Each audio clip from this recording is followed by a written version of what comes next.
A Conjuração Baiana foi, assim como a Inconfidência Mineira, um movimento com pretensões separatistas. Teve como palco a capitania da Bahia e durou de 1798 a 1799, sendo duramente reprimida pela metrópole.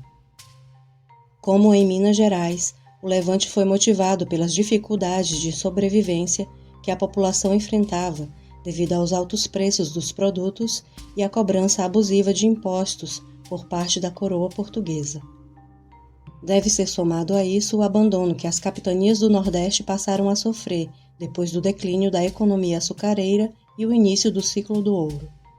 A Bahia, que já havia sido a sede administrativa da colônia, agora passava por sérias dificuldades devido à escassez de recursos.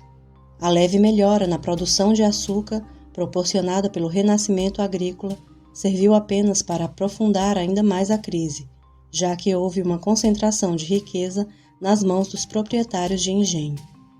Estes mesmos produtores tentavam aumentar seus lucros aproveitando as áreas de plantio para o cultivo da cana, o que resultava numa diminuição na produção dos demais gêneros de subsistência e, em consequência, o encarecimento do pouco que ficava disponível. O desfecho disso vinha em forma de saques e roubos aos armazéns, que se tornaram cada vez mais frequentes. Mas o levante também teve influência de movimentos separatistas externos da época, como a independência dos Estados Unidos e a Revolução Haitiana.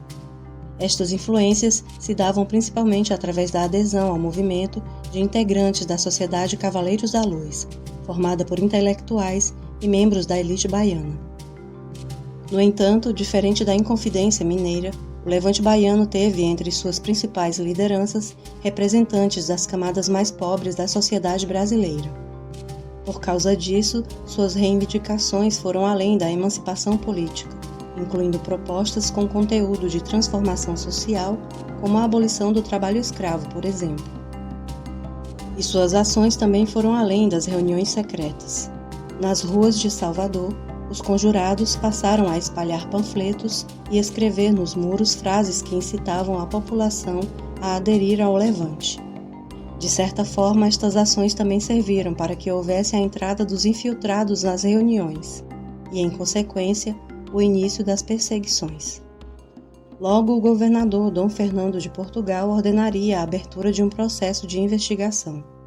E uma quantidade significativa dos membros das classes mais abastadas da sociedade acabariam se afastando do movimento, deixando-o nas mãos dos mais pobres. Através da delação dos presos e investigados e das denúncias dos infiltrados, as autoridades policiais conseguiram surpreender os revoltosos reunidos. A partir daí não ficou muito difícil reprimir e desarticular o grupo.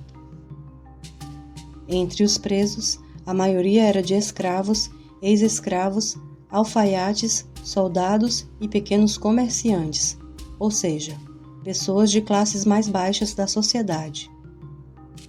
Mas havia também alguns intelectuais da Sociedade Cavaleiros da Luz que se mantiveram presentes nas ações do grupo, entre os quais estava o médico Cipriano Barata.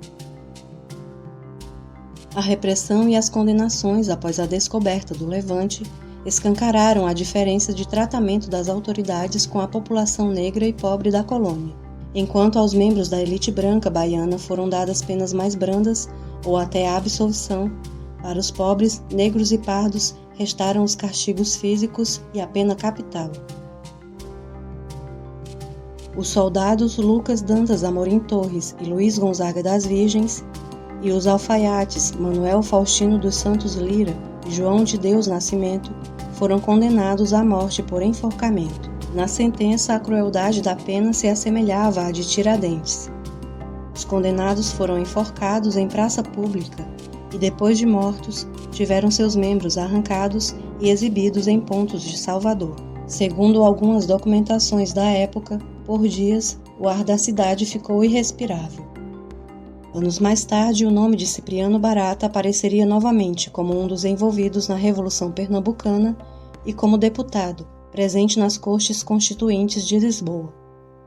Quanto ao levante baiano, diferente dos movimentos separatistas anteriores como a Inconfidência Mineira e até os posteriores, como a própria independência do Brasil, ele acabou se mostrando muito mais democrático e igualitário, ao incluir os anseios das camadas mais pobres da colônia entre as suas reivindicações.